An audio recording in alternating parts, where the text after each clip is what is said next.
Oke, kita mulai materi perkuliahan pada sore hari ini kaitannya dengan TUWIB keempat, aktivitas belajar ke-14, Fakultas Sains dan Teknologi Universitas Terbuka, kelas 132. Ada beberapa yang sudah join, terima kasih. Kita langsung mulai saja ya. Ini suara saya masuk ya? Oke. Saya akan langsung ke materinya.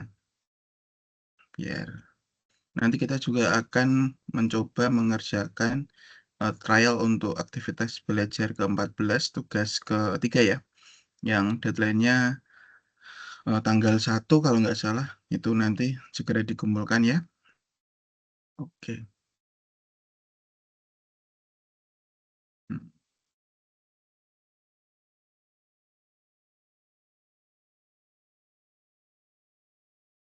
Bentar, ini tak siapkan materinya. Oke, sudah terbuka. Ya, aduh, ini dia.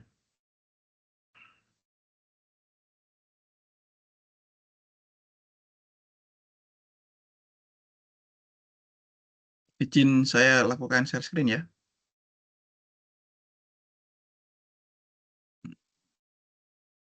Bentar, Mas. Bentar. Sini ada Mas Wahyuni, Wain dan Mas Wahyudi ya. Sambil nunggu yang lain, saya siapkan presentasinya. Saya share, oh nggak bisa nih kontennya. Sebentar. Oh ini nih.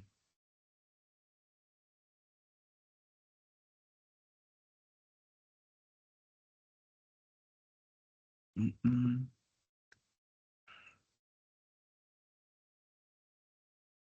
Oke, sip. Apakah screen saya sudah terlihat? Halo? Apakah sudah materinya terlihat ya? Masih belum, Bapak. Ini PowerPoint-nya terlihat nggak? Enggak, window aja. Ini, Peserta sama. ini belum lihat juga. Belum, Pak. Oke, benar.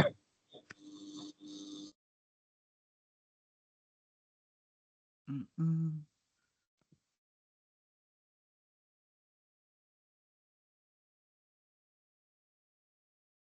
Ini kelihatan nggak, Mas? Udah masuk belum? Sudah, Bapak. Oke, siap. Kita mulai ya. Untuk sore hari ini kita akan membahas ada beberapa materi, yaitu katanya dengan konsep data teks, kemudian ada visualisasi data teks, lalu ada konsep data interaktif, dan yang terakhir ada visualisasi data interaktif. Nah, kita akan eh, mencoba membahas yang pertama kaitannya dengan konsep data teks. Izin saya full screen ya, biar terlihat.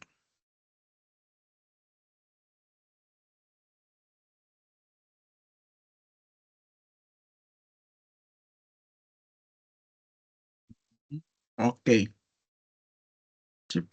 Udah jalan. Jadi kita hari ini akan membahas tentang konsep data teks ya.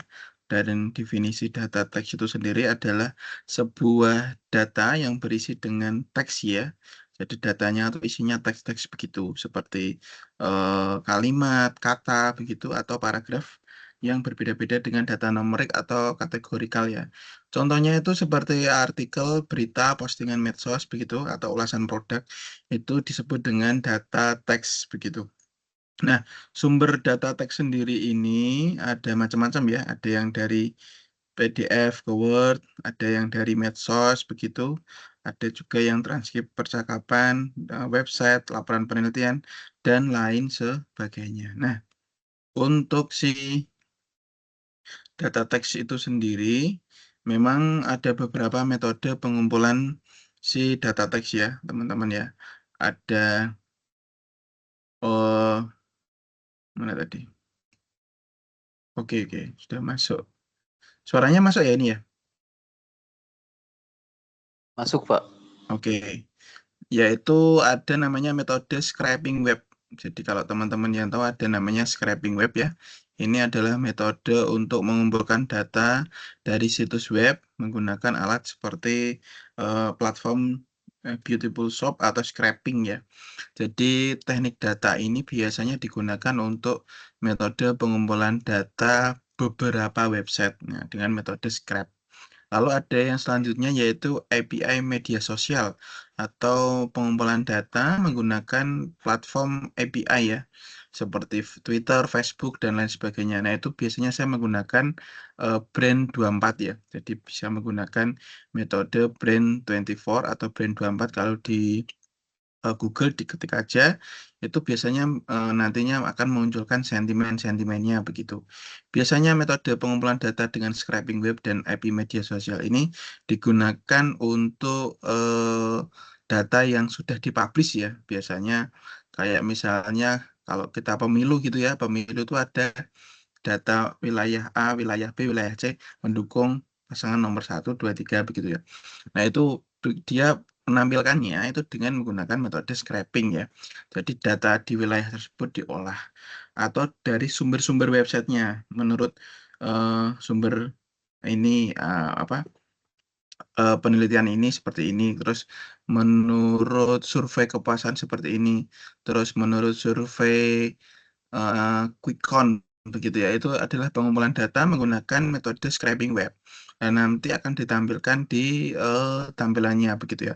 Kalau menggunakan API media sosial biasanya itu yang dicari atau yang di scrap itu adalah si medsosnya. Twitternya, Facebooknya, ya, atau Instagramnya. Nah, itu dicari datanya menggunakan API media sosial. Bisa menggunakan aplikasi namanya biasanya itu Brand 24 atau Brand 24 yang biasanya untuk menganalisa si media sosial tersebut. Lalu ada yang selanjutnya pengumpulan data teks menggunakan metode digitalisasi dokumen ya. Ini biasanya teman-teman digitalisasi dokumen itu ada format OCR-nya atau Optical Character Recognition. Nah, contohnya biasanya kalau kita mau eh, misalnya download data terkait dengan data penerima bantuan sosial begitu ya. Kalau di website resminya pasti nanti muncul format file Excel-nya atau PDF-nya itu menggunakan .ocr ya atau Optical Character Recognition ataupun menggunakan seperti cuaca begitu ya. BMKG begitu itu data digitalisasi dokumennya formatnya selain Excel dan PDF menggunakan OCR atau Optical Character Recognition di mana ini mengkonversi dokumen fisik menjadi teks digital. Nah, biasanya kalau kita download file OCR itu harus diekstrak dulu ya ke OCR to PDF begitu agar bisa terbaca. Nah, biasanya kalau teman-teman pakai yang Adobe yang premium begitu ya, Adobe Acrobat bisa juga langsung terbaca file OCR-nya. Nah, selanjutnya ada teknik yaitu pra pemrosesan data teks. Jadi setelah datanya tadi kita ketahui ya, definisi data itu adalah data teks itu adalah data yang isinya sekumpulan teks ya. Ada kata, kalimat, paragraf, nah ya, atau postingan begitu-begitu, yaitu datanya seperti itu berupa tulisan begitu ya. Nah, selanjutnya dikumpulkan dulu datanya menggunakan teknik-teknik tadi. Ada scraping web, API media sosial, dan digitalisasi dokumen.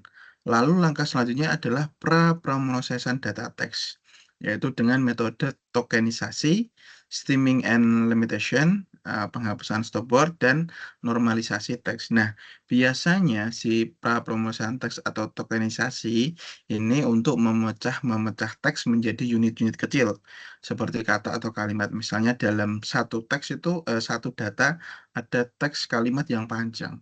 Nah, si tokenisasi ini tujuannya kalau di dunia sehari-hari itu seperti keywordnya. Keywordnya itu apa begitu. Nah, keyword dari kalimat itu apa? Misalnya ada data kaitannya dengan sekarang ya curah hujan di wilayah Sumatera sedang tinggi mengakibatkan banjir dan bencana alam. Nah, tokenisasi itu nanti dia akan mengambil unit-unit kecil dari kalimat tersebut. Berarti di Sumatera yang diambil adalah Sumatera, banjir, bencana alam. Itulah yang disebut dengan tokenisasi atau keyword dari kalimat tersebut. Itu adalah teknik pada pra-promosisan data teks di dunia IT ya. Lalu ada yang namanya stemming and lemmatization atau mengurangi kata ke bentuk dasarnya untuk konsistensi analis. Nah, ini biasanya untuk menganalisa data, kata tambahan ya, atau seperti kemudian kata imbuhan an begitu ya, atau di begitu. Itu biasanya dikurangi untuk mengambil kata dasarnya tadi seperti kebanjiran ya itu diambilkan kata banjirnya saja. Tujuannya untuk apa Pak? Ya untuk melakukan mengambil keywordnya. Jadi datanya semakin simpel begitu ya. Karena tujuannya nanti untuk pengolahannya begitu. Lalu ada namanya penghapusan stopword. Nah ini kalau tadi stemming elementation itu mengurai kata ke bentuk dasarnya tambahan-tambahan itu tuh kalau di KBBI. Lalu yang ketiga ada penghapusan stop word. Nah, ini contoh-contoh kata umum seperti dan, atau, tetapi, akan tetapi. Nah, itu dihapus karena nanti di data teks itu biasanya ketika di running di RStudio atau di mungkin yang lain ya di Excel begitu ya. Jarang ya kalau di Excel ada akan tetapi begitu ya. Itu seperti paragraf begitu. Jarang sekali itu pasti akan dilakukan penghapusan stop word. Lalu selanjutnya ada normalisasi teks, mengubah teks menjadi format standar ya. Nah, ini biasanya huruf besar, huruf kecilnya yang disesuaikan. Dalam dunia IT coding itu huruf besar, huruf kecilnya, deklarasi itu sangat penting untuk ditampilkan. Karena kalau beda huruf, misalnya output O-nya kecil, padahal deklarasinya O-nya besar, itu pasti tidak akan berjalan atau running error. Biasanya seperti itu. Lalu selanjutnya ada analisis data teks dasar atau word frequency analyze. Ini biasanya digunakan untuk menghitung frekuensi kemunculan kata yang mirip ya atau kata korup ya. Word frequency analysis ini biasanya data-data korup itu semisal data lampau ya yang kita olah kembali itu biasanya bisa menghilangkan kata yang harusnya ada menjadi hilang. Nah, itu bisa menggunakan metode word frequency analysis dengan bantuan si RStudio begitu. Lalu ada n-gram yaitu menganalisa pola yang berdekatan ya. Seperti contohnya biagram, trigrams ya, duo, trio, nah, terus kemudian kuarto itu kan kata yang berdekatan untuk memahami konteksnya lebih baik. Nah, itu juga bisa di RStudio menggunakan metode analisis data teks dasar n-gram. Nah, kalau datanya 1 sampai 10 mungkin teman-teman masih bisa membacanya dengan mudah ya, nggak perlu RStudio ya. Tapi kalau datanya sudah ratusan ya, atau bahkan ribuan atau bahkan ratusan ribu, mungkin dengan shortcut itu membantu pekerjaan menjadi lebih mudah.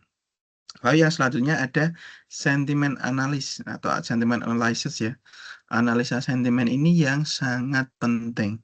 Di mana ketika kita melakukan analis sentimen, misalnya di aplikasi tadi Brand24 begitu ya, menganalisa sentimen ini sangat berpengaruh kepada hasil pembelajarannya tadi. Contoh katakanlah itu tadi semisal yang banjir ini ya sedang ada banjir di Sumatera, ini akan memberikan sentimen analisa baik itu positif, negatif, atau netral, tergantung dari data yang ditampilkan. Nah, itulah yang disebut dengan sentimen analysis. Jadi, kalau di pemilu ya, atau di Bawaslu, kalau teman-teman ada yang kerja di Bawaslu, itu ada namanya drone plecet ya. Jadi, drone itu nanti aplikasinya itu mengecek suatu wilayah mengobrolin apa, terus sentimennya apa? Sentimennya positif, negatif, atau apa? Itulah yang disebut dengan metode processing data text menggunakan sentimen analyze. Nah, yang terakhir adalah implementasi teknik DR.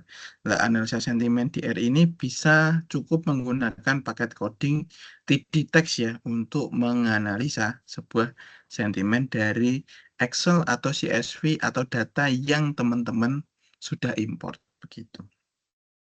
Nah, selanjutnya ada visualisasi data teks ya. Nah, visualisasi data teks ini sebenarnya pengertiannya sederhananya itu memvisualkan data teksnya tadi. Kalau di dunia medsos begitu ya, itu seperti infografis, posternya, kemudian apalagi ya, bannernya begitu. Itu gambaran di dunianya, di real world-nya. Tapi kalau untuk di dunia IT, visualisasi data teks ini tidak hanya menampilkan tampilannya saja, namun di situ juga harus dipahami teknik-tekniknya, seperti polanya, kemudian trennya, hubungan dalam tiap teksnya, begitu ya. Itu harus juga divisualkan dengan baik. Jadi istilahnya user interface-nya atau UI-nya ya. Jadi kalau teman-teman misalnya di sini ada yang pakai M-Banking begitu ya. Jadi M-Banking itu setiap perusahaan memiliki visualisasi datanya sendiri-sendiri. Contoh kita kasih contoh ada bank BCA begitu ya. Dia tampilannya user interface-nya sederhana dengan tampilan warna nuansa biru begitu. Lalu ada perbankan lain dengan fiturnya yang ada iklannya begitu ya. Contohnya seperti Shopee. Ketika kita klik Shopee itu pasti setelah klik akan ada iklannya, mungkin 10-10, flash sale atau promo apa begitu ya. Kemudian di bawahnya ada yang lagi live begitu. Itulah yang disebut dengan visualisasi data. Jadi dari data teks tadi divisualkan atau user interface-nya dimunculkan. Salah satu metodenya yaitu ada word cloud ya, yaitu menampilkan kata-kata yang sering muncul dalam sebuah teks. Nah, ini seperti kata kunci atau keywordnya. Jadi search engine-nya nanti mencari si keywordnya, analisa pelanggan atau media sosialnya begitu ya. Jadi keywordnya misalnya suatu produk kopi begitu. Perusahaan kopi itu akan memunculkan misalnya ada dua brand kopi, coffee shop begitu ya. Kita bikin sederhana ya. Coffee shop yang pertama itu workload-nya adalah dia punya tempat yang bagus, instagramable begitu ya, estetik, terus harganya murah, kopinya enak. Lalu yang selanjutnya ada kopinya enak, harganya juga murah, tapi tempatnya kecil atau lebih sederhana begitu.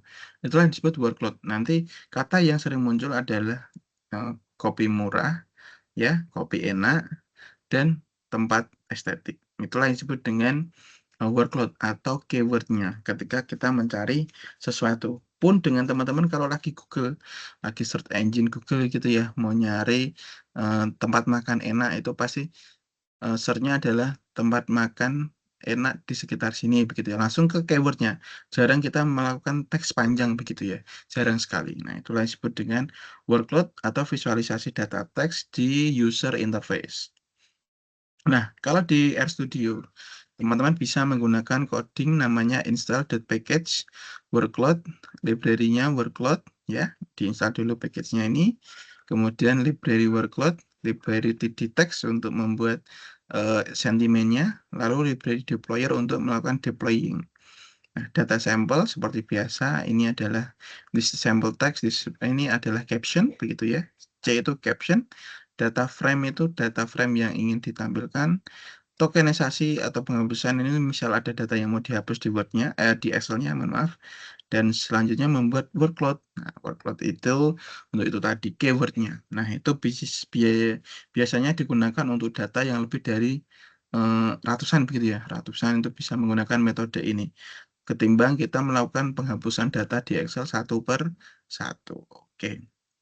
Selanjutnya untuk tampilannya bisa menggunakan namanya bar plot frekuensi ya. Teman-teman pasti di tugas kedua, 1, 2, dan 3 sudah sering menggunakan bar plot. Nah, bar plot ini kalau di visualisasi data seperti biasa itu harus dipanggil dulu library-nya. Library ggplot2, kemudian menghitung frekuensinya pakai word frekuensi, kemudian membuat bar plot seperty biasa, ggplot, word frekuensi, as ini scanning ya, angkanya, x itu variabel, nah, record word and y ini disesuaikan dengan deklarasi coding yang sebelumnya. Itulah yang disebut dengan bar plot frekuensi, coding bar plotnya. Geombar ini untuk geometrik barnya, statusnya identity, ya ini codingnya ya, template codingnya start sama dengan identity, ya ini chord flip, baru setelah itu dimasukkan titelnya, judulnya. Itulah coding untuk menampilkan bar plot frekuensi pada RStudio di visualisasi data interaktif. Selanjutnya ada diagram network. Nah, ini jarang ya saya gunakan, tapi juga teman-teman harus dikasih tahu. Jadi diagram network ini untuk menampilkan hubungan antar dua kata ya, atau yang berdekatan begitu. Sering muncul dan berdekatan. Nah, konteksnya sama ya, seperti tadi diagram, kemudian ada kalimat duo, trio, kuarto. Nah, itu kalau di data itu biasanya munculnya di segmen seperti tampilannya itu hampir mirip-mirip begitu. Eh, Kalau tidak berhati-hati bisa menjadi typo. Dan ini tiponya nanti bisa bikin codingnya error. Nah, itu bisa menggunakan metode diagram network. Nah, hanya saja di saya ini pribadi jarang sekali menggunakan ini karena diagram network ini bisa kita perbaiki di Excel-nya dulu ya.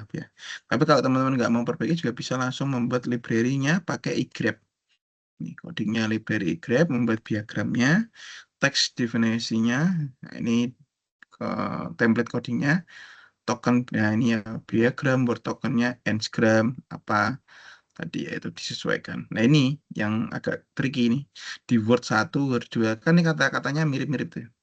Duo, kuarto, trio sampai EXO. Nah itu kalau memang harus ditampilkan itu juga grab diagramnya. Tapi tampilannya nanti jadi lebih rapi kalau pakai diagram network. Nah ini yang penting, sentiment analysis visualization, teman-teman bisa menggunakan coding library TD-Text ya, library text data, yaitu mengambil kamus sentimen positif dan negatif. Nah, ini biasanya digunakan jika data itu sudah berhasil diolah, tampilannya sudah dapat, datanya sudah ready, sudah oke, baru kita mengolah yang terakhir yaitu sentimennya. Sentimen analis visualisasinya bagaimana dari data tersebut, apakah sentimennya positif, negatif, atau bagaimana. Lalu selanjutnya ada heat map. Heat map ini berfungsi untuk menghitung distribusi kata atau tema yang ingin ditampilkan. Nah, ini hampir sama dengan si diagram network ya. Si heat map ini juga jarang saya digunakan karena biasanya dia mencari dari beberapa dokumen atau beberapa Excel atau beberapa CSV atau beberapa data. Di sini dia eh, membuat data frame dulu, contoh frame dummy datanya. Nah, ini ada beberapa dokumen nih, ada dokumen 1, dokumen 2, dokumen 3 ya. Jadi ini digunakan untuk data yang skalanya jauh lebih besar, heatmap ini. Dia itu seperti lemari penyimpan ya. Jadi di dalam laci-lacinya ada dok 1, dokumen 2, dokumen 3, sampai seterusnya. Dan itu digunakan untuk melakukan identifikasi pola dari data yang ingin ditampilkan.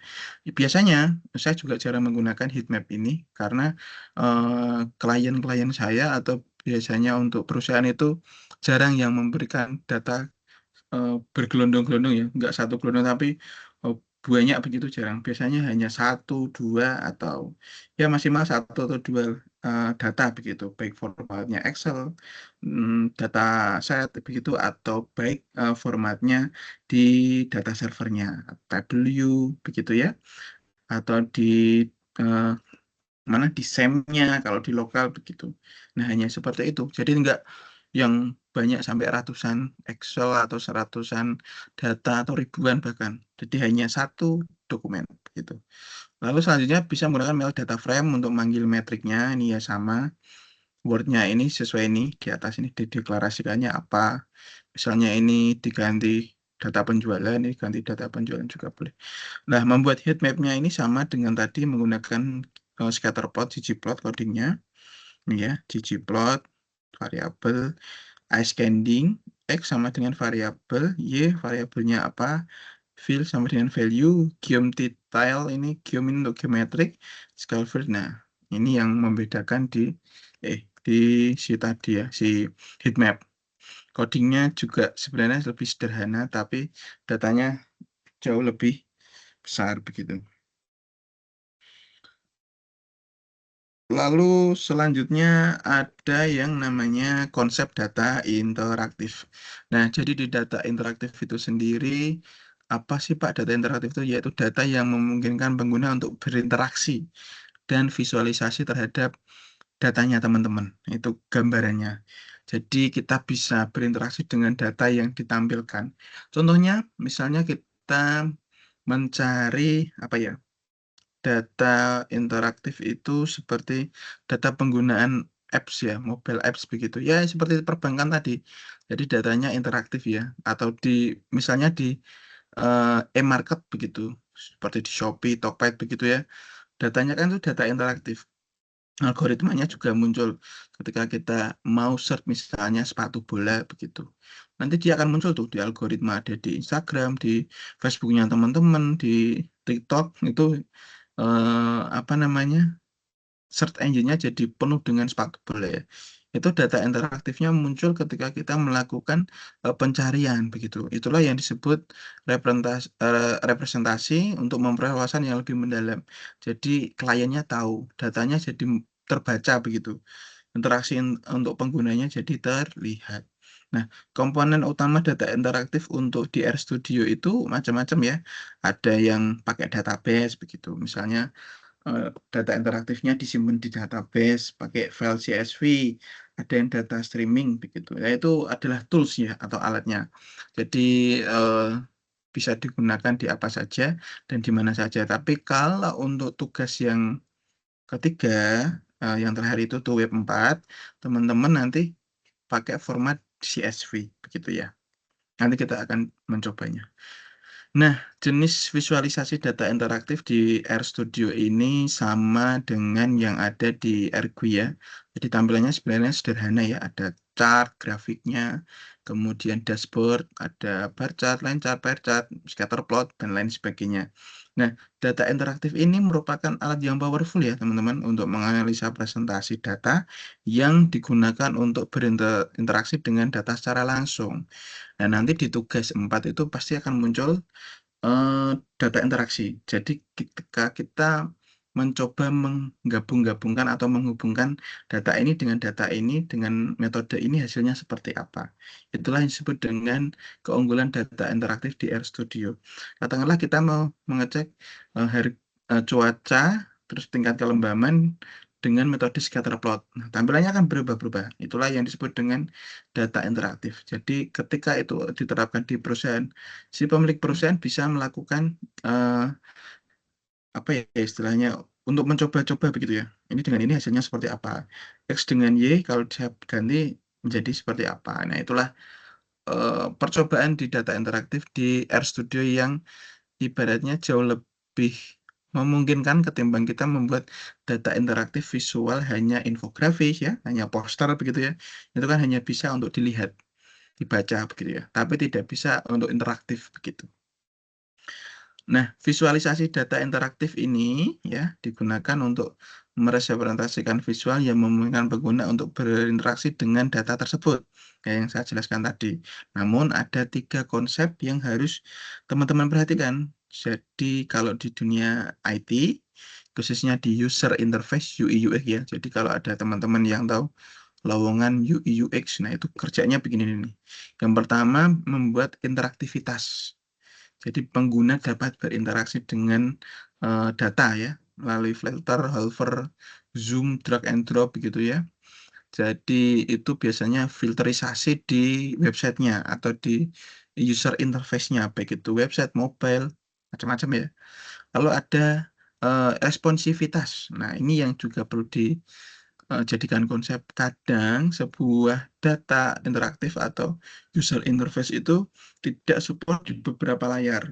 Misalnya kita build-nya untuk komputer begitu ya. Tapi ketika dibuka di handphone, gambarnya jadi berantakan ya, tampilannya jadi nggak responsif. Atau begitu juga sebaliknya, dibuatnya di handphone, di App Store, di apa namanya, di Google Play Store.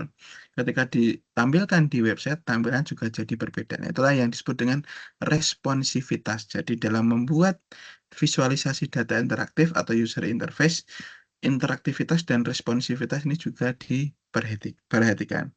Namun ada yang tidak lebih kalah. Nah, ini kalau saya sendiri selalu menggunakan yang nomor 3, real time update. Jadi menurut saya pribadi ya, kalau interaktivitas dan responsivitas itu masih bisa diperbaiki secara perlahan begitu ya. Dan untuk perusahaan-perusahaan yang kelas internasional dan besar, interaktivitas dan responsivitas ini juga 50-50. Kenapa saya lebih fokus kepada real time update? Kita beri contoh. Real time update itu adalah sebuah data interaktif yang update-nya cepat ya, atau istilahnya itu detik itu juga kita dapat secara baru, secara real time. Itulah yang disebut dengan powerful dari si data itu.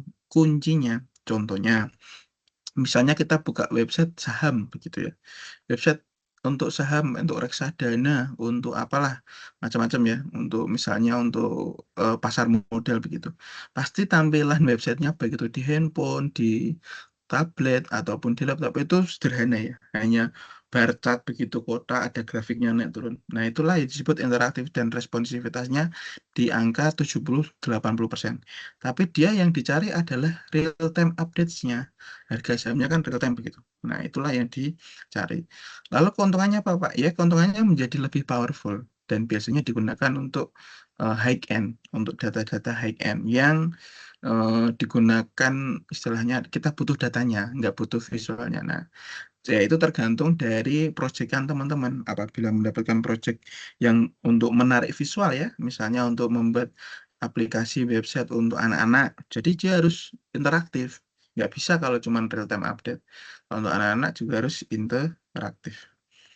Lalu selanjutnya ada teknik visualisasi data interaktif dengan metode filter and slicer. Itu untuk memilih subset ya. Filter itu biasanya kalau teman-teman cari itu misalnya memasukkan nama, habis nama masukkan alamat ya. Alamat itu ada provinsi, ketika diklik ada Jawa Tengah, Jawa Barat, Jawa Timur, nah itu filter and slicer ya. Lalu drill down, kemampuan untuk melihat data lebih detail dengan mengklik elemen tertentu.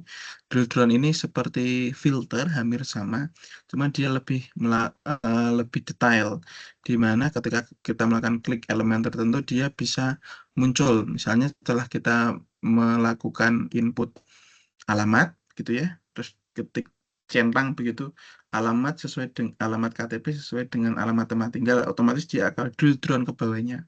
Itu adalah teknik visualisasi data interaktif. Si pengguna tidak perlu ketik ulang begitu. Lalu ada namanya tooltip and hover, di mana menampilkan informasi tambahan ketika menambahkan kursor ya, misalnya itu seperti chatbot begitu ya.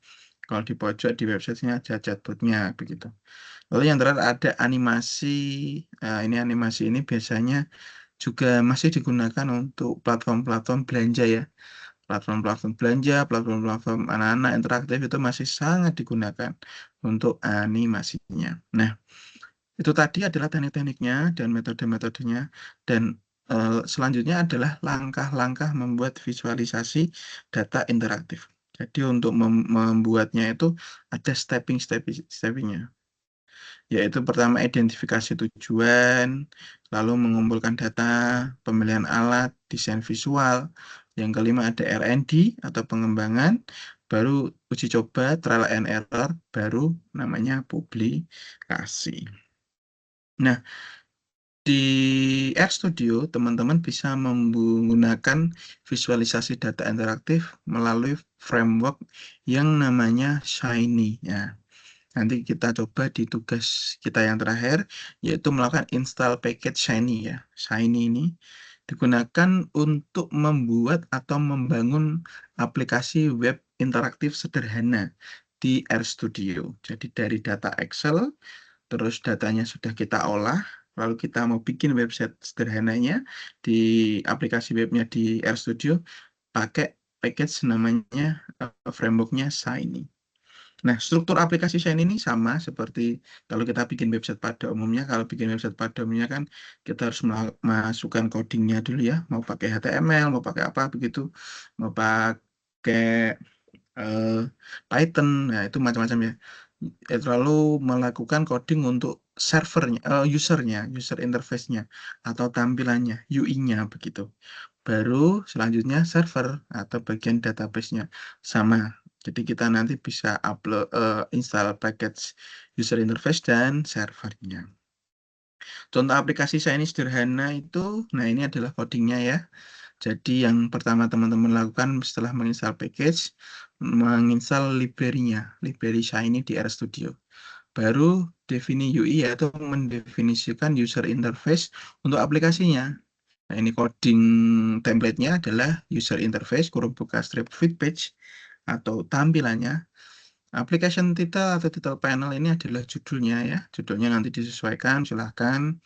Lalu ada sidebar layout. Nah, ini sidebar layout itu adalah tampilan di sampingnya. Jadi tampilannya itu interaktifnya di sebelah kiri atau di sebelah kanan itu sidebar, di sebelah kanan atau sebelah kiri sebaliknya adalah main panelnya atau istilahnya menu utamanya. Di sini tombol-tombolnya begitu. Nah, itulah tampilan sederhana di user interface di RStudio.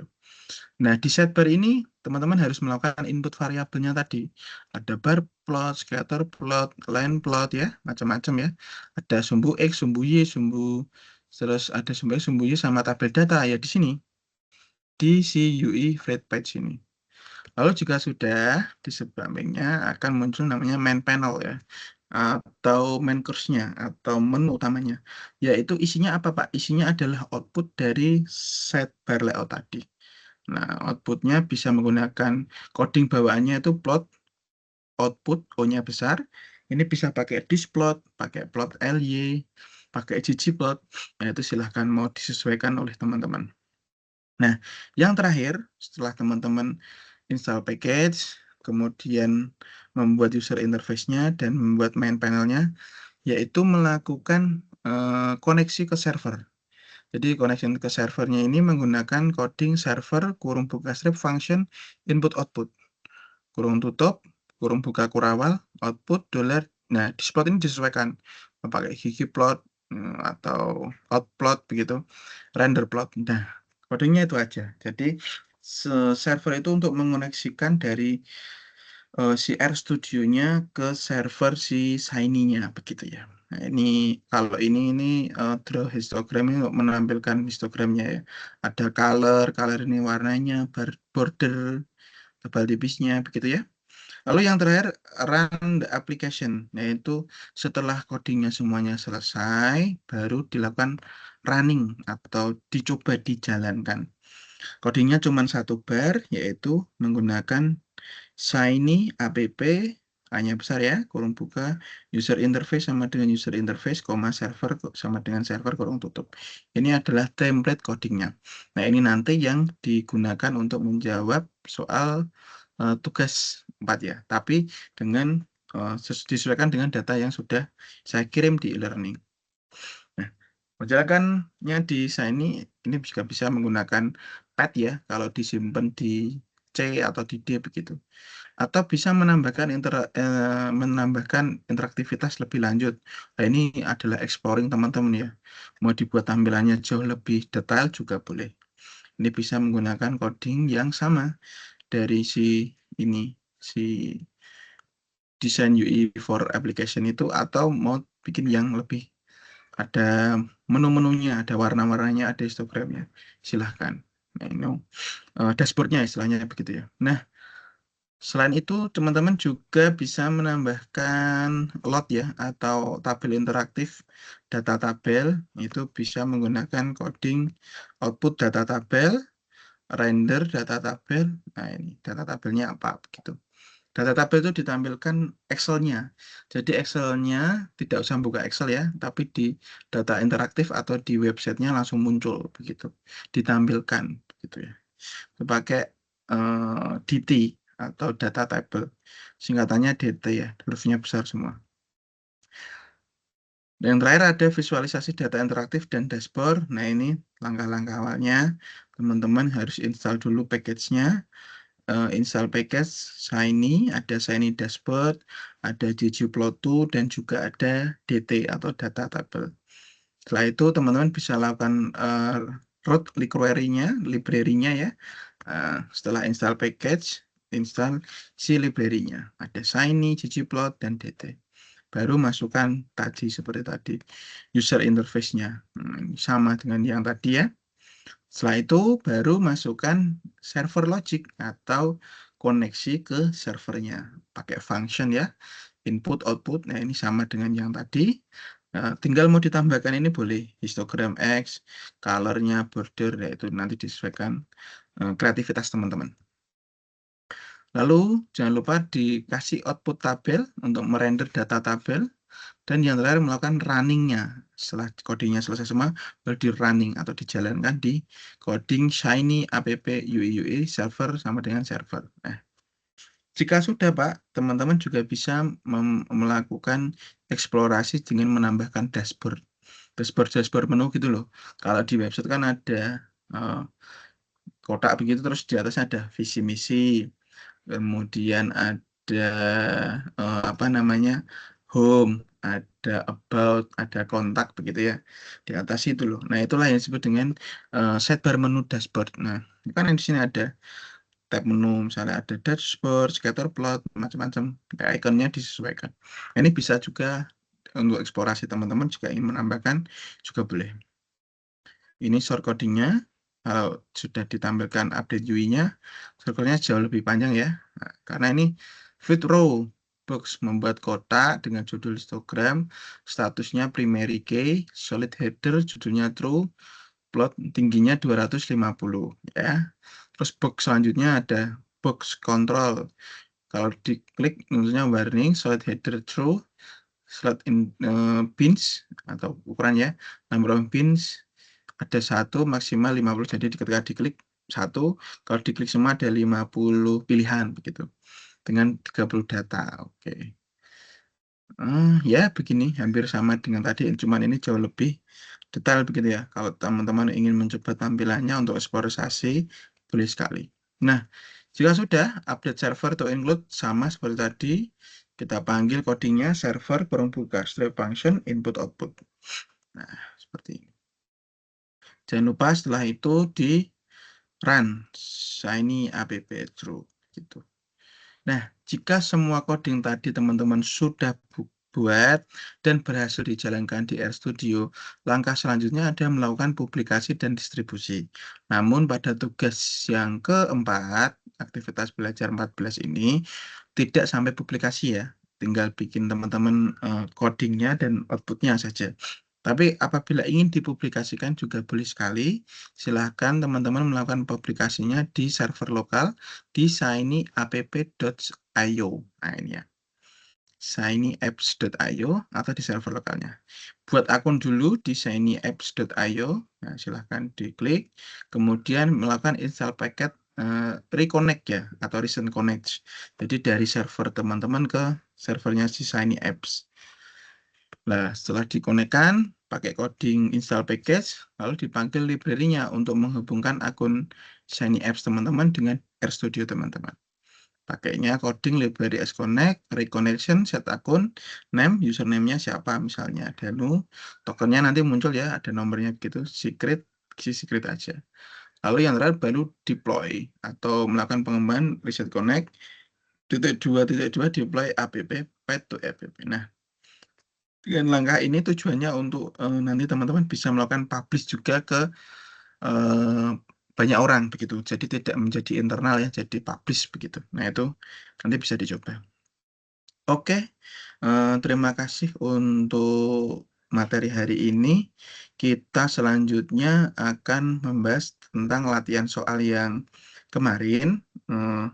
Kebetulan sudah saya masukkan di e-learning ya, ke e-learning teman-teman ya. Jadi harapannya nanti bisa kita sama-sama coba mengerjakan ya. Oke, saya cek dulu tugas tutorialnya. Sebentar. Ini share screen-nya masih kelihatan ya? Masih, Pak. Masih ya? Oke. Ini saya buka tugas tutorialnya. Ini kelihatan tugasnya? PDF-nya kelihatan nggak? Belum, Pak. Oh, belum kelihatan ya? Sebentar, sebentar. Share screen.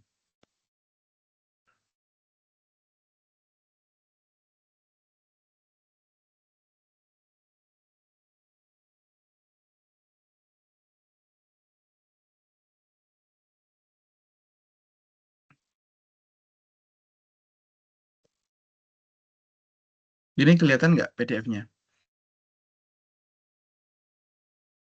Iya, Pak. Oke. Jadi tugas ketiga itu teman-teman membuat datasetnya yang sudah ada di Drive, kemudian disuruh membuat aplikasi visualisasi data interaktif dengan variabel ada 4. Yang pertama ada scatter plot, ada line plot, bar plot, dan yang terakhir ada tabel data. Kita coba cara mengerjakannya. Ini dikontrol Ctrl klik. Ini belum tampil ya. Nanti teman-teman download di e-learningnya teman-teman. Nah, itu kemudian masuk di apa namanya di Excel-nya. Ini Excel-nya ini ya. Tugas 3 nih. Iya, seperti ini ya. Excel-nya kelihatan nggak? Kelihatan ya. Nah, cara menjawabnya adalah teman-teman melakukan ini ada 366 data ya. Nah, ini sampai di bawah sini. Teman-teman bisa menghapus si withernya ini dulu. Ini diklik, hapus begini, kemudian ini di delete. Nah, seperti ini.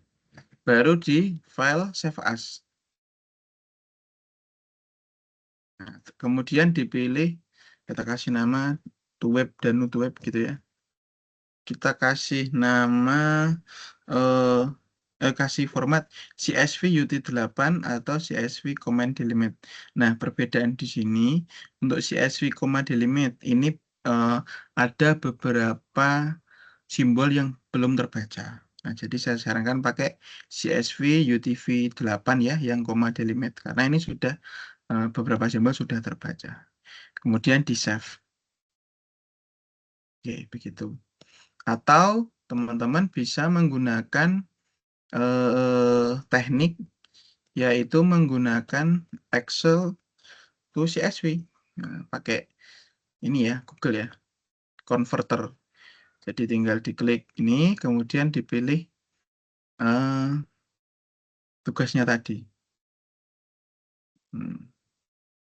Nah, ini misalnya ya. Kemudian di open. Nah, ini nanti formatnya di-convert.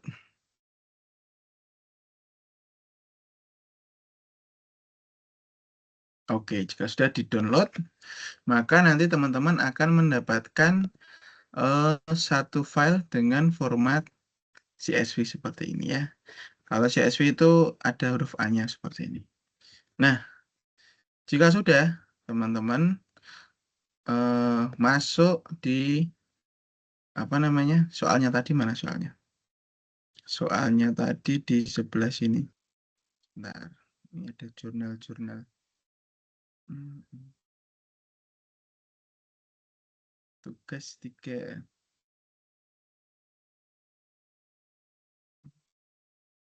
Nah, ini nih. Ini ya. Teman-teman disuruh membuat aplikasi visualisasi data interaktif menggunakan Shiny ya. Jadi kita masuk di adalah R Studio-nya. Oke, kita ketik saja R Studio. Nah, oke. Sambil menunggu. Izin Pak, share screen-nya belum menyala Pak. Oh, belum nyala. Oke, sebentar.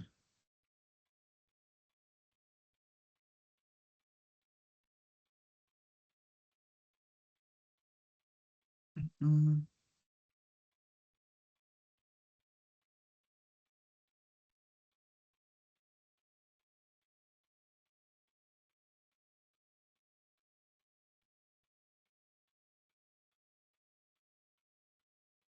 ini belum tampil ya?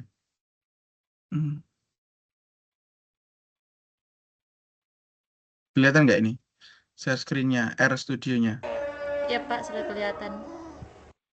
Bentar, yang R Studio kelihatan? Masih belum Pak. Cuman gambar wajahnya aja ini. R Studio ini nggak kelihatan nih. Iya Pak. Hmm. Oke, sebentar. Ini harusnya yang di-share.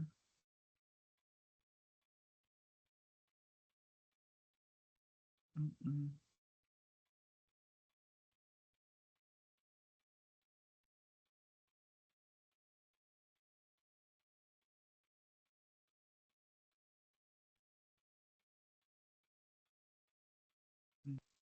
Ini kelihatan ya RStudio-nya ya? Iya sudah Pak.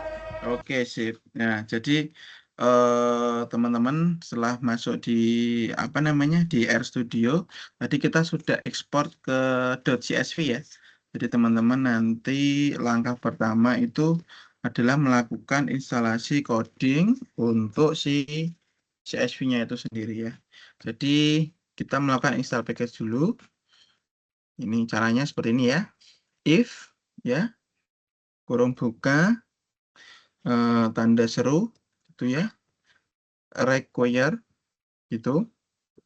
Nah, ini muncul ya, require.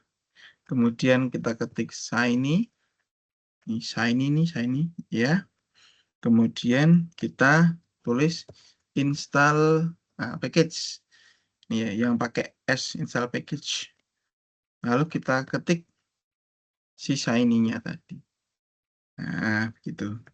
Lalu kita masukkan lagi. Nah, dia lagi ngoding tuh. Oke, berhasil ya. Selanjutnya kita masukkan fungsi if underscore require. Masuk lagi ya. Lalu kita masukkan si ggplot ya untuk membuat stikator lain ini muncul nih. Ini ya. Klik. Kemudian install. Nah, .package ini muncul juga.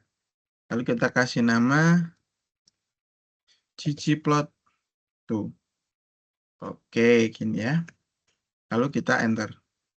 Nah, tuh dia juga lagi install, ggplotnya berhasil. Kita install package lagi. If kemudian require ya. Kemudian require. Ini nih if require. Kemudian kita install si plotly.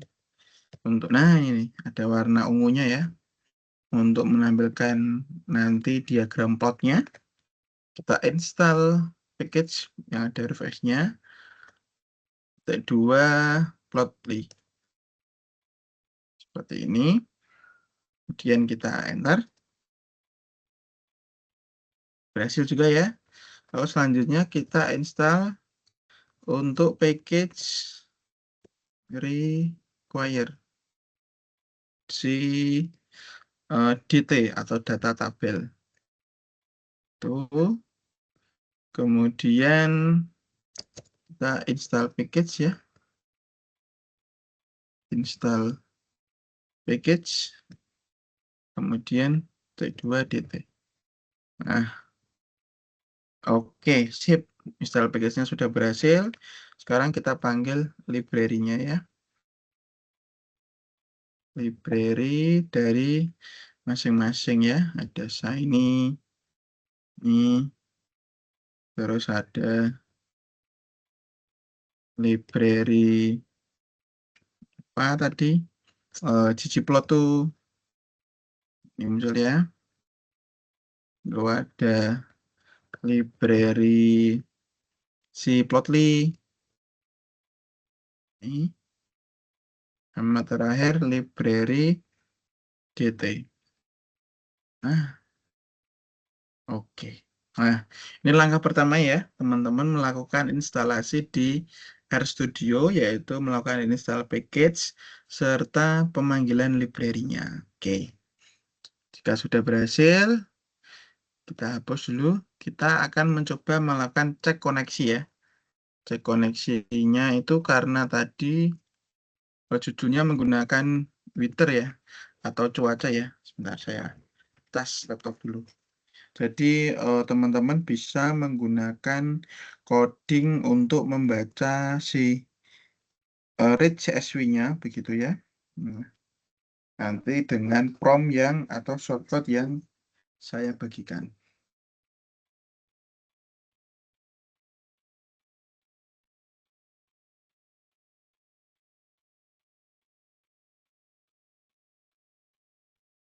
Bentar, saya tes dulu. Oke. Codingnya adalah, karena tadi judulnya adalah cuaca ya, yang kita hapus ya. Jadi kita masukkan shortcode-nya weather itu weather ya. Weather, terus kita masukkan shortcode-nya adalah gimana? Kurung buka strip ya, mana ini? Kurung, oh salah. Weather, kurung buka strip, read dot, nah ini read.csv, silahkan diklik. Lalu petik 2, kita masukkan penyimpanannya tadi di propertiesnya di mana. Kita cari filenya ya di .csv-nya tadi saya taruh di Danu to web. Nah ini. Ini kemudian diketik penyimpanannya di mana tadi? Di C ya. C, P, teman-teman. Lalu masuk di paste. Paste, C user download. Kemudian nama filenya ya. Danu to web. Ya. .csv. Gini ya. Nah, di RStudio backslash seperti ini terbaca ya. Jadi nanti dibalik menjadi seperti ini. C user, file simpannya di mana.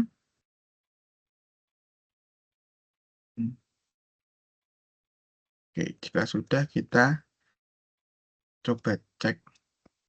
Nah, udah masuk ya. Ini ada data Twitter, ada 366 objek dengan 22 variabel. Ini ya, datanya di sini ya, ini ya.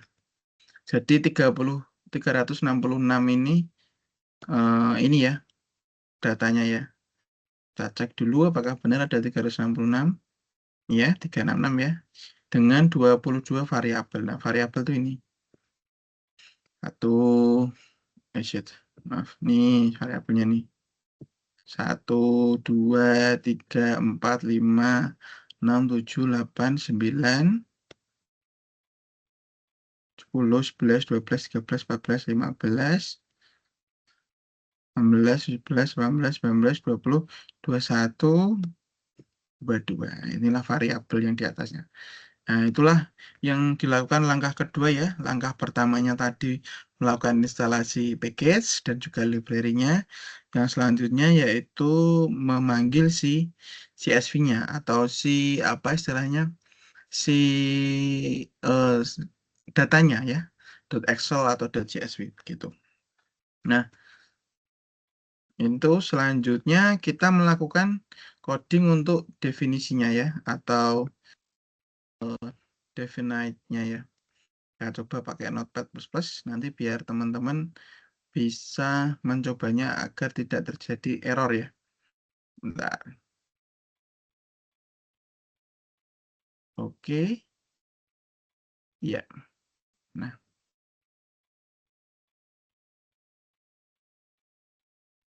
Ini saya share lagi di si Notepad++. Seperti biasa di Notepad++ untuk tadi kita sudah install package dan juga install library-nya. Lalu kita manggil read.csv-nya. Sekarang kita melakukan coding untuk user interface-nya. Seperti biasa kita pilih language, pilih R untuk bahasa R ya. Nah, ini langkah ketiga ya. Langkah ketiga.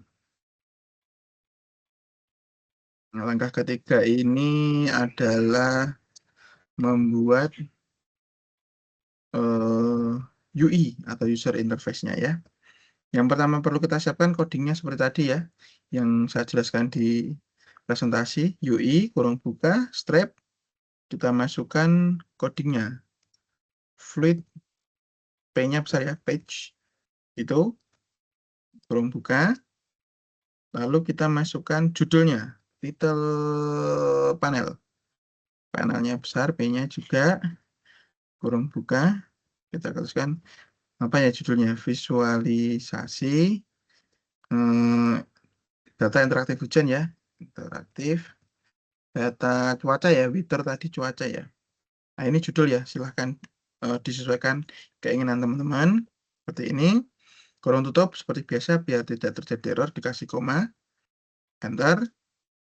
Lalu kita masuk ke tampilan setbarnya yang ada di sebelah kiri ya. Kita lakukan coding, setbar panel, P-nya besar, setbar layout ya.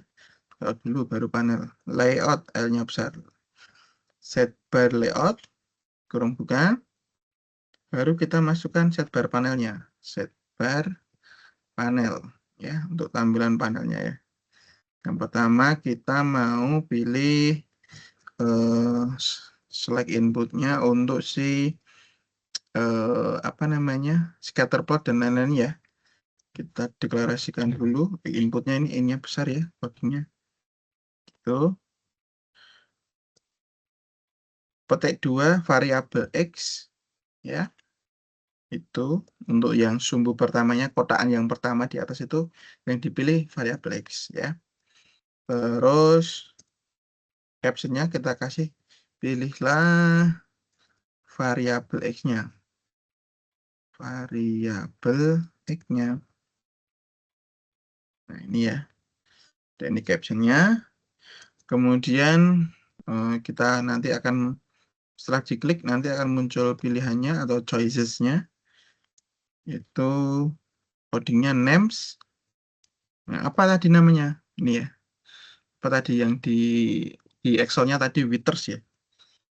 Wither atau di CSV-nya ya. Atau cuaca. Nah, ini kurung tutup. Jangan lupa dikasih koma. Kita deklarasikan lagi yang satunya variabel y-nya. Tadi variabel x, ini variabel y ya. Y var atau y variabel. Captionnya adalah pilih variabel y. Gini ya. Choices. Gitu. Sama. Names. Juga wither. Oke. Dua kali. Koma. Lalu yang terakhir adalah select input ya. Untuk kita pilih tadi variabel x-nya, variabel y, yaitu yang terakhir adalah outputnya. Select input outputnya itu adalah pilihan plotnya ya. Karena ada 4 ya, ada bar plot, scatter plot, line plot, dan tabel data. Kita pilih plot type-nya itu apa ya? Captionnya pilih jenis plotnya gitu ya. Biar ini caption aja ya, pilih disesuaikan.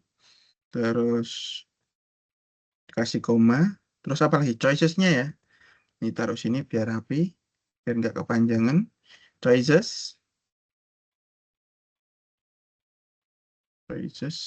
oke, sama dengan konsolnya apa tadi ya, saya lupa. Yang pertama itu ada scatter plot kalau nggak salah ya, terus apa lagi, scatter plot, line plot ya, sesuai soalnya ya. Kemudian ada bar plot. Dan yang terakhir ada tabel data. Ini ya. Oke. Baru ditutup untuk codingnya ya. Itu adalah kurung tutup. Ini sama ini ya, satu kesatuan. Jangan lupa dikasih koma. Lalu kita masukkan coding untuk yang ada di sebelah kanannya atau outputnya. Tadi kan setbar sebelah kiri, dan sebelah kanan untuk membuat main panelnya atau shortcut-nya. Shortcut outputnya ya. Main panel itu codingnya kalau nggak salah seperti ini, main panel. Kurung buka ya, seperti biasa. Kita tadi mendeklarasikan di RStudio-nya adalah plot LY kalau nggak salah. Plot LY. Plotly output gitu ya.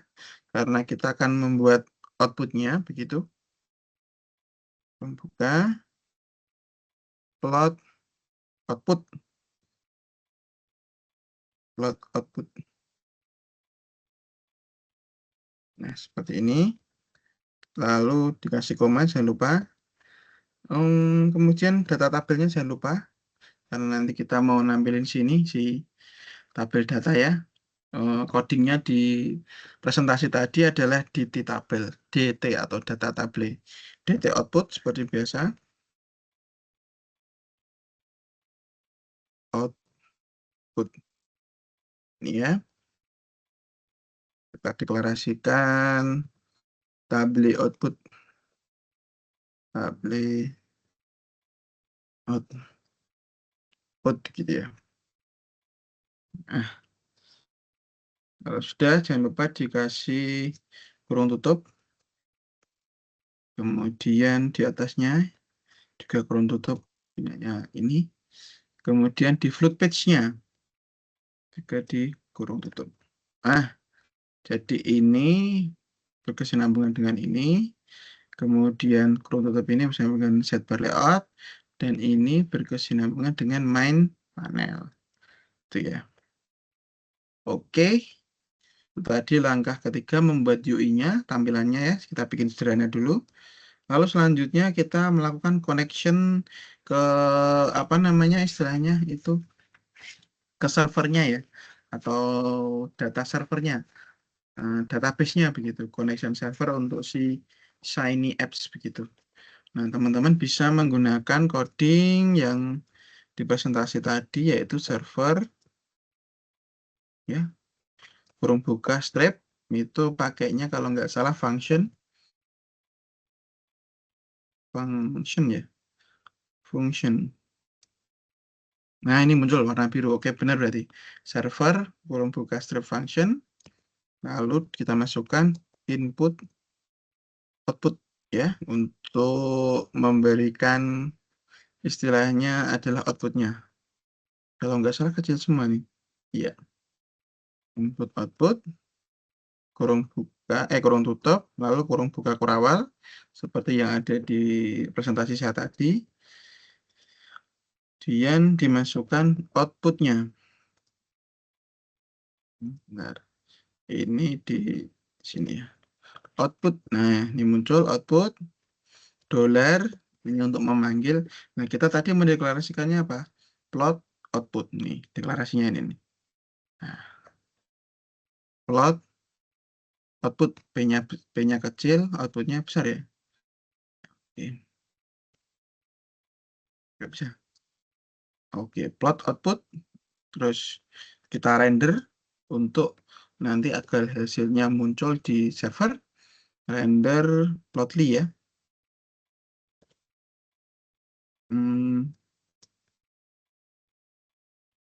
Plotly, render si plotly.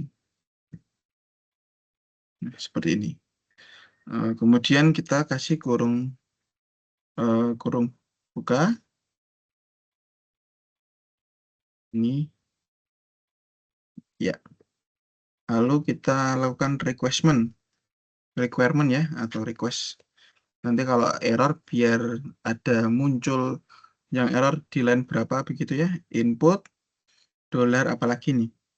Plot type-nya apa tadi? Ini ya. Plot type di atas. Plot type. Nah, ini nih bawah ini.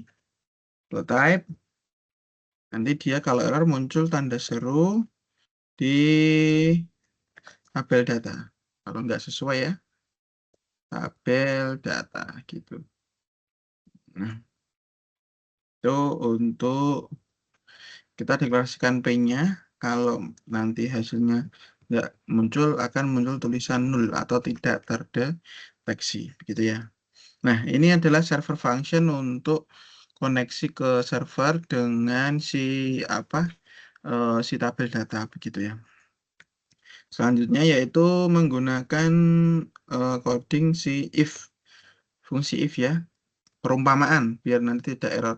Sama tadi yang diinstal package, saya menggunakan perumpamaan if agar tidak terjadi error. If kemudian input dolar ya. Kita panggil kodenya tadi apa? Ini ya, plot type ya.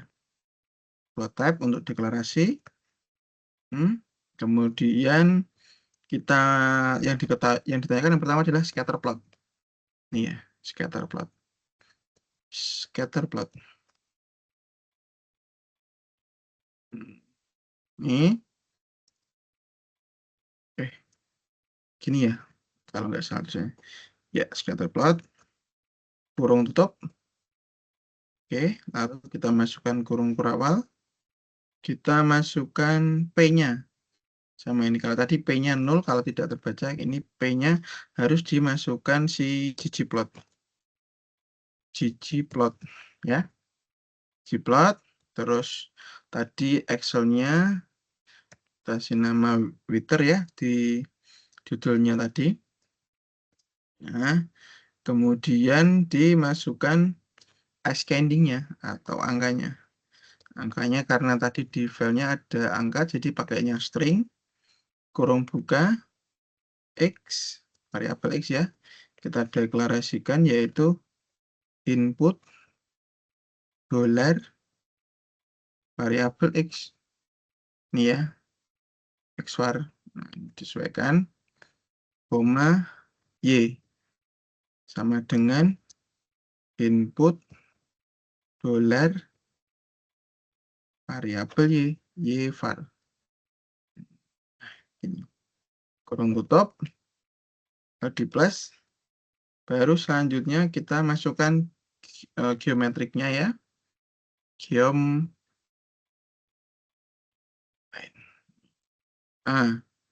Untuk codingnya. Lalu habis itu setelah scatter plot kita masukkan line plot. Oh, ini ditutup dulu ya. Ini ada kurung tutup kurawal. Nah, lalu selanjutnya kita pakai fungsi else if juga. Jika tidak, begitu ya.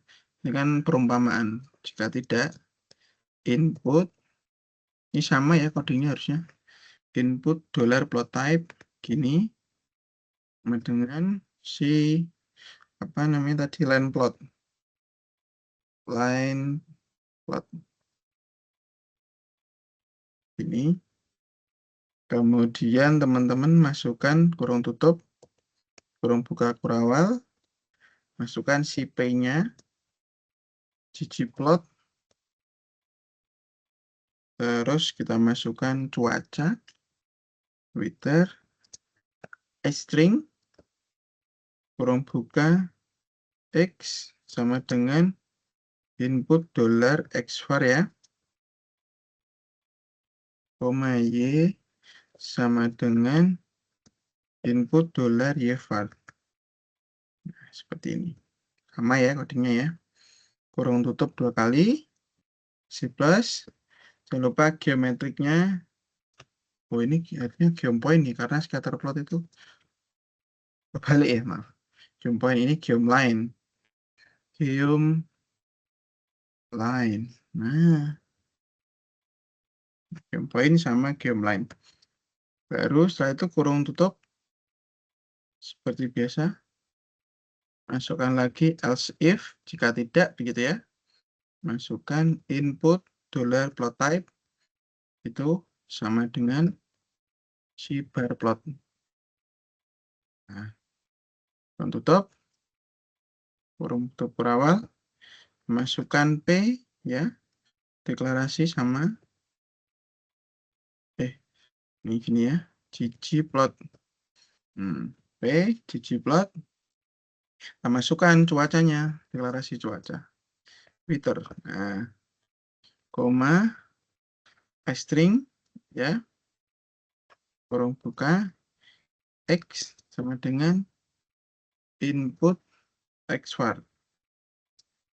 Koma Y sama dengan input YVAR. Mana YVAR? Nih. Kurung tutup. Terus baru dimasukkan geom bar-nya. Ingat, kalau di bar plot harus diidentifikasi statement-nya. seperti yang saya jelaskan tadi di presentasi ya, geom underscore bar statement baru di identity atau di identifikasinya.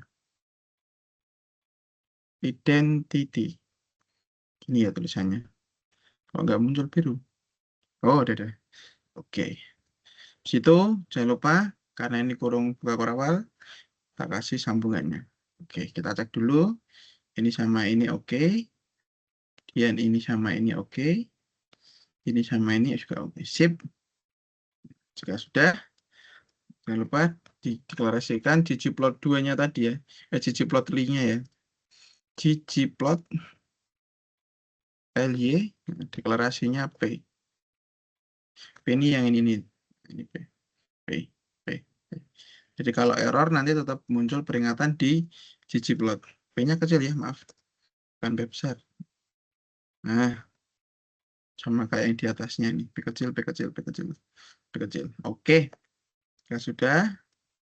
Jangan lupa diberi kurung tutup.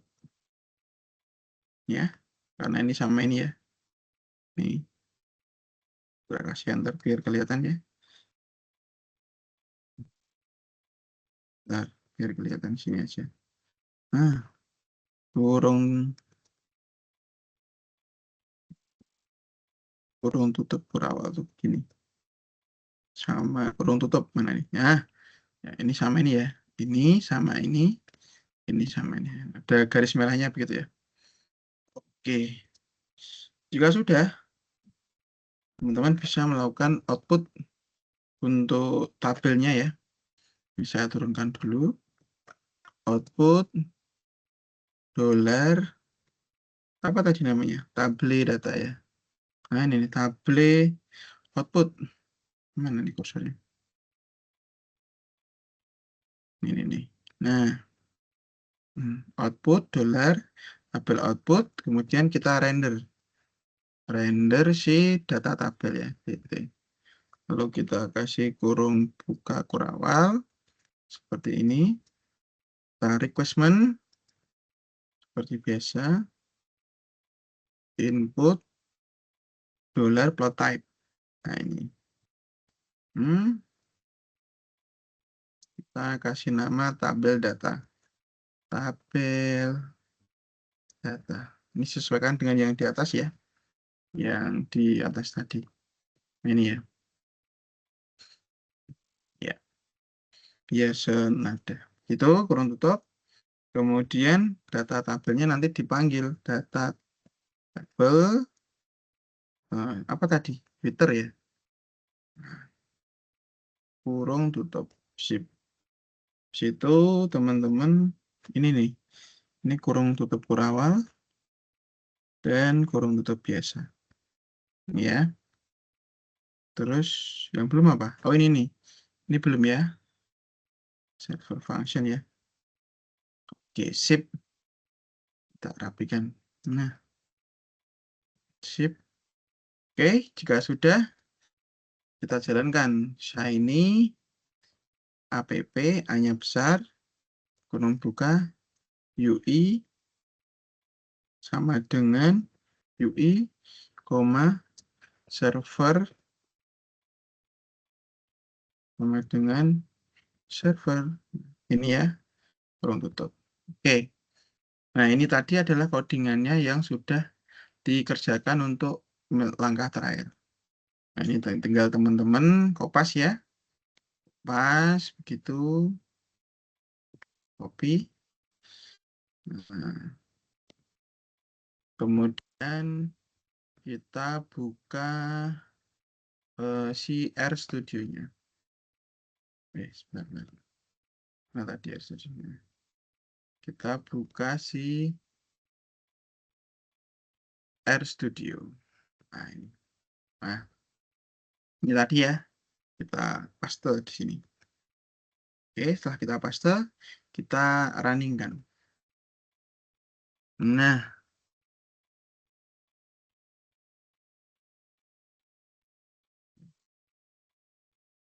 kelihatan ya. Nah, ini tadi adalah tampilan untuk coding tugas terakhir di visualisasi interaktif data cuaca ini ya. Nah, teman-teman bisa mencobanya. Ini misalnya temperatur minimnya, ini temperatur maksimalnya. Nah, ini muncul nih, scatter plotnya, line plotnya, bar plotnya. Ya. Nanti di screenshot ya. Nah, tabel data ini tabel data nih. Ini tabel data ini biasanya sama dengan yang di sini ya.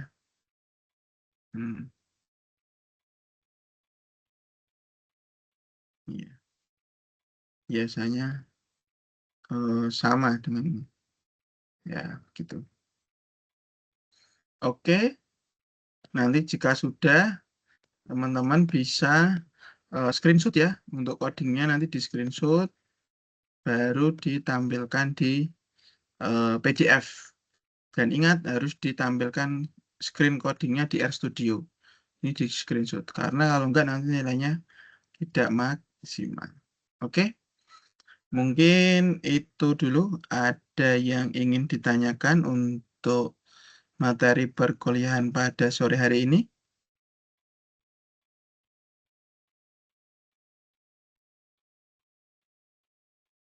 Ada yang ingin ditanyakan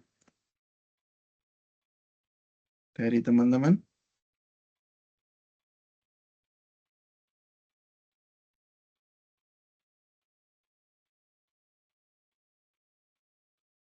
Halo? Cek, cek. Ada yang ingin ditanyakan?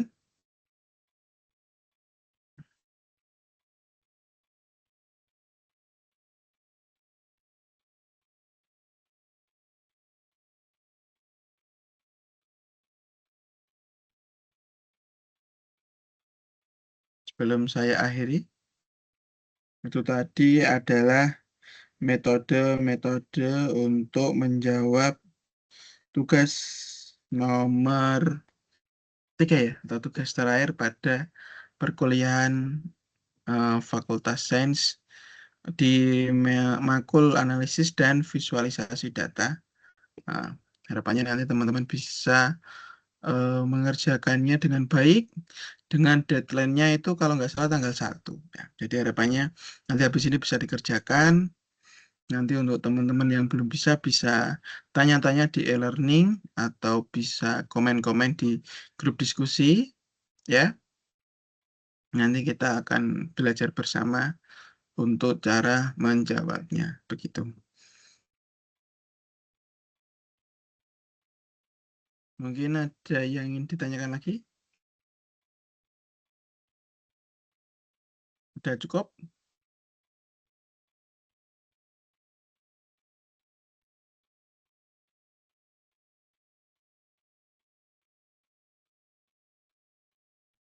Sudah hampir jam 6 ya. Waktu kita sudah 2 jam. Kalau tidak ada yang ingin ditanyakan, saya ucapkan terima kasih untuk mahasiswa-mahasiswi yang sudah ikut bergabung kelas analisis visualisasi data kelas 132. Harapannya nanti nilainya bisa maksimal, tugasnya juga dikerjakan sebelum deadline, dan nanti bisa mendapatkan nilai yang juga maksimal. Terima kasih yang sudah mengikuti kelas pada sore menjelang malam ini. Saya ucapkan terima kasih banyak. Semoga ilmunya bermanfaat untuk teman-teman semua. Saya akhiri. Wassalamualaikum warahmatullahi wabarakatuh. Waalaikumsalam warahmatullahi wabarakatuh. Terima kasih, Pak. Ya.